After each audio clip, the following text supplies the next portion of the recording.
ગુજરાતમાં આવેલું મહાદેવનું એક એવું મંદિર કે જ્યાં વર્ષના 365 દિવસ શિવલિંગ ઉપર પાણીનો અભિષેક થયા કરે છે। અહીંયા પાણી કેવી રીતે અને ક્યાંથી આવે છે તે અત્યારે પણ રહસ્ય બનેલું છે। આ મંદિર સાબરમતી નદીના કિનારે આવેલું છે। અત્યારે આપણે હિંમતનગરથી 28 કિલોમીટરના અંતરે આવેલા સપ્તેશ્વર મહાદેવના મંદિરે પહોંચી ગયા છે। લોકવાયકા મુજબ આ મંદિર હજારો વર્ષ જૂનું છે। અહીંયા સપ્ત ઋષિઓએ ભેગા મળીને તપ કર્યા હતા, એટલા માટે આ જગ્યાને સપ્તેશ્વર મહાદેવ તરીકે ઓળખાય છે। મિત્રો, આ તમે સપ્તેશ્વર મહાદેવના દર્શન કરી શકો છો અને જોઈ શકો છો કે કઈ રીતે શિવલિંગ ઉપર પાણીનો અભિષેક થઈ રહ્યો છે।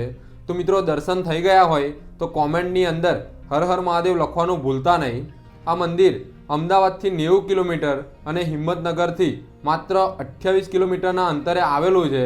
તો બોલો હર હર મહાદેવ, અને આપણા વિડીયોને બીજા મિત્રો સુધી શેર પણ કરી દેજો।